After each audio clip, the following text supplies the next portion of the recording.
Pemerintah sekarang mereka bukan berkorban demi rakyat, mereka bukan berjuang demi rakyat, tapi rakyat yang mereka korbankan, negara yang mereka korbankan, orang susah yang mereka korbankan demi kepentingan perut, partai, dan politiknya.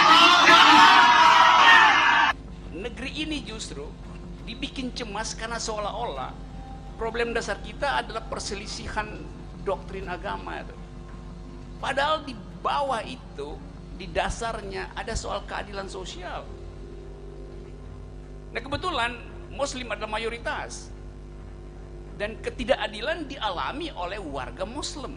Hadir saya bersumpah, saya Bahar bin Ali bin Smith bersumpah demi Allah, selama kedua mata saya masih terbuka untuk melihat kemungkaran, melihat penderitaan rakyat, melihat kesusahan rakyat, maka selama itu tidak ada satupun yang bisa membungkam mulut saya.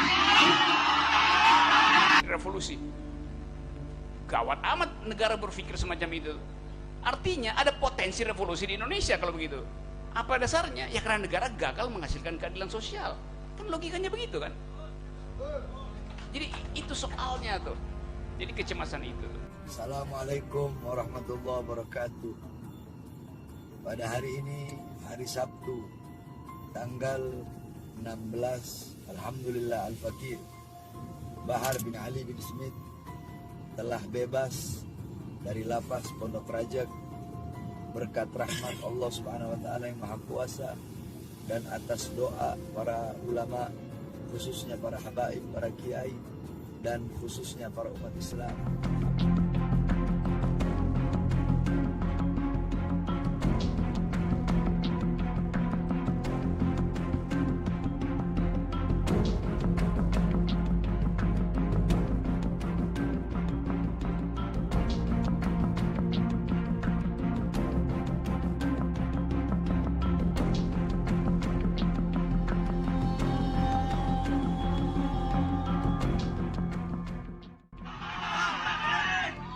Sudah sering saya katakan saudara-saudara, para pahlawan-pahlawan, beliau-beliau mengorbankan jiwa, nyawa, darah, harta, keringat demi NKRI, demi kemerdekaan. Itu pahlawan. Pejabat-pejabat sekarang, pemerintah sekarang, mereka bukan berkorban demi rakyat, mereka bukan berjuang demi rakyat, tapi rakyat yang mereka korbankan, negara yang mereka korbankan, orang susah yang mereka korbankan demi kepentingan perut, partai, dan politiknya. Oleh karena itu saya tanya, lawan apa biarkan? Lawan apa biarkan? Lawan apa biarkan? Saudara-saudara, saya baru tadi sore keluar dari penjara. Baru tadi sore saya keluar dari penjara. Tapi saya telah bersumpah ketika di pengadilan Bandung bahwasanya saya Bahar bin Smith bersumpah ketika itu di hadapan para hakim, di hadapan para jaksa, di hadapan para pengacara, di hadapan para seluruh hadirin yang hadir. Saya bersumpah, saya Bahar bin Ali bin Smith bersumpah demi Allah, selama kedua mata saya masih terbuka untuk melihat kemungkaran, melihat penderitaan rakyat, melihat kesusahan rakyat, maka selama itu tidak ada satupun yang bisa membungkam mulut saya. Oleh karenanya, apa yang saya sampaikan pada malam hari ini, saya tidak takut besok pagi saya ditangkap polisi di penjara lagi kalau bersalah. Sore ini saya keluar, besok pagi saya ditangkap lagi demi berjuang untuk rakyat, berjuang untuk Indonesia, berjuang untuk rakyat susah yang sengsara, di lockdown, dimatikan di dalam rumahnya sendiri. Saya rela, saya ikhlas, besok di penjara lagi teman-teman.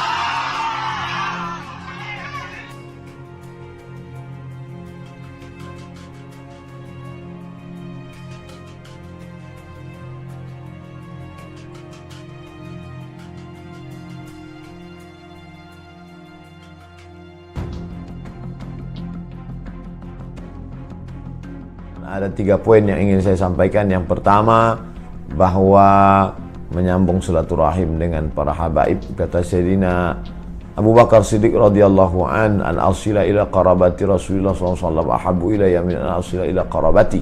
Menyambung silaturahim dengan zuriat, dengan keluarga Rasulullah SAW lebih kucintai, lebih aku sukai daripada menyambung silaturahim dengan keluarga aku sendiri.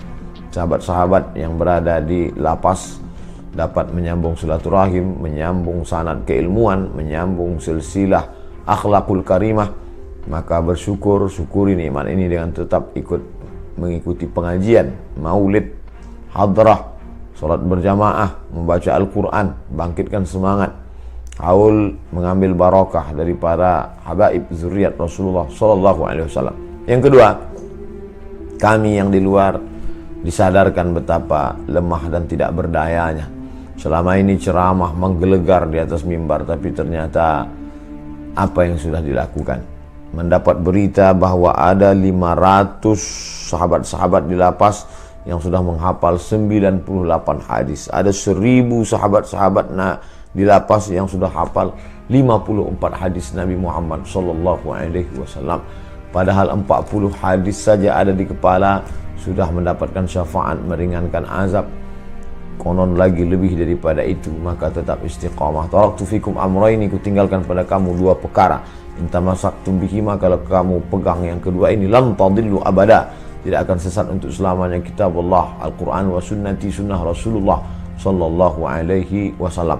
Tetap istiqamah menghafal hadis, belajar sanad hadis kepada Habib Bahar Ibnu Sumaid, yang sanad ketersambungan keilmuan kepada Habib Sidi Habib Baharun, sampai kepada para habaib, sampai kepada Imam Sayyidina Al-Husain, kepada Sayyidina wa Maulana Muhammad sallallahu alaihi wasallam.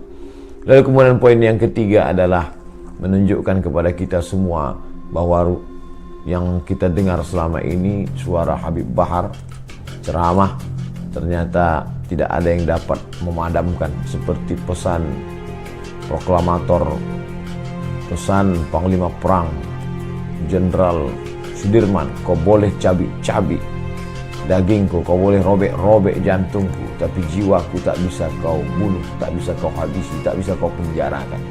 Apa yang kita lihat hari ini, jeruji besi tidak bisa memenjarakan pemikiran. Ceramah tetap berlanjut, murid-murid tetap banyak, bahkan berubah lapas menjadi pesantren. Ini motivasi bagi yang di luar, motivasi bagi para da'i. Ternyata dakwah tidak terbatas hanya di mimbar, tidak terbatas hanya di tablik akbar, tapi ada yang lebih besar. Inilah yang sebenar-sebenar dakwah. Ud'u ila sabili rabbik, ajaklah orang ke jalan Allah Subhanahu wa taala. Dari jalan lalai ke jalan zikir, dari jalan setan ke jalan Allah, dari jalan lupa ke jalan ingat, dari jalan berpecah belah kepada jalan berpegang teguh kepada tali Allah. Negeri ini justru dibikin cemas karena seolah-olah problem dasar kita adalah perselisihan doktrin agama. Padahal di bawah itu, di dasarnya ada soal keadilan sosial. Nah kebetulan Muslim adalah mayoritas, dan ketidakadilan dialami oleh warga Muslim. Itu fakta sosiologis ya, bukan fakta teologis. Jadi tugas negara bukan sekedar memamerkan hasil-hasil, tapi memperlihatkan bahwa ada sesuatu yang nggak mungkin kita tinggalkan, yaitu jejak politik Muslim, jejak politik Islam di dalam sejarah konstitusi kita. Dasar negara kita pertama adalah Piagam Jakarta, yaitu kewajiban menjalankan syariat Islam bagi pemeluk-pemeluknya. Itu sila pertama awalnya begitu, lalu dihilangkan demi pluralisme. Oke. Tapi nggak mungkin itu kita tutupi, kita hilangkan. Jadi orang menganggapkan itu udah kita hapus. Memang, tapi dihapus secara teknis, artinya memberi bekas lebih kuat. Kalau ini saya hapus ini, tag, ngun saya hapus ini, membang, ngun, jadi tinggal memban itu.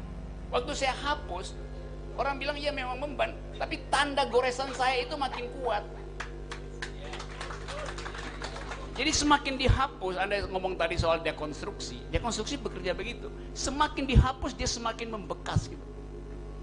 Kalau misalnya ini udah hilang, Kan udah hilang dibakar. Iya, tapi di kuku saya tahu tuh bekasnya masih lengket di kuku saya karena saya hapus pakai kuku gitu. Jadi itu soalnya tuh. Jadi kita mesti membiasakan hidup. Jadi seolah-olah Islam itu adalah patologis di dalam kehidupan. Enggak. Sejarah itu nggak bisa dihapus dan kita akan hidup bersama-sama dengan kondisi itu. Karena itu bagian dari sejarah kita. Itu yang saya bela tuh. Orang bilang saya bela 212. Enggak, saya nggak bela 212. Saya bela hak saya untuk mengetahui apa itu 212. Dan negara menutupi apa yang terjadi di Monas. Nggak ada beritanya kan? Karena itu saya tuntut di 212. Itu soalnya. Karena warga negara ingin tahu sesama warga negara aktivitasnya apa itu. Jadi itu soalnya tuh. Nanti saya dibilang radikal, teroris segala macam tuh karena bergaul dengan 212 ya. Itu faktanya ada di situ.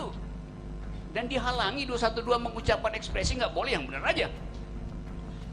Tidak disediakan peralatan publik di mana seluruh Indonesia bisa menatap perjuangan demokrasi di Monas. Karena itu saya bilang dulu Monas itu adalah monumen akal sehat. Monas, Iya, itu. Karena itu soalnya ada Habib Rizik nggak bisa pulang-pulang. Saya nggak bela Habib Rizik sebagai tokoh FPI, tapi sebagai warga negara yang punya paspor yang tidak bisa diketahui lagi ngapain, apa masih walafiat atau lagi dibully oleh kan karena negara nggak mau ambil alih proses itu. Jadi pembiaran negara pada warga negara itu yang saya tentang. Kan Habib Rizik jadi orang terlantar tuh. Nah, orang yang terlantar di negeri orang setiap saat potensial untuk dibully, dianiaya oleh orang lain tanpa perlindungan negara. Karena negara seolah-olah menolak. Gimana coba? Gak bisa dong. Apapun agamanya itu tugasnya. Apalagi Habib Rizik datang dengan problem yang dimanipulasi seolah-olah itu politis. Sesuatu yang personal dibikin politik, yang politik dibikin personal itu. Tanpa ada kejelasan mau diapain itu kan. Tapi sekarang saya nggak tahu. Saya bisa tahu dengan teman-teman yang pulang dari sana. Tapi negara resmi harus ucapkan perlindungan pada warga negaranya. Itu yang nggak dilakukan negara kan. Jadi saya salahkan negara tuh. Nanti Habib Rizik pulang terjadi revolusi. Gawat amat negara berpikir semacam itu. Artinya ada potensi revolusi di Indonesia kalau begitu. Apa dasarnya? Ya karena negara gagal menghasilkan keadilan sosial. Kan logikanya begitu kan. Jadi itu soalnya tuh. Jadi kecemasan itu.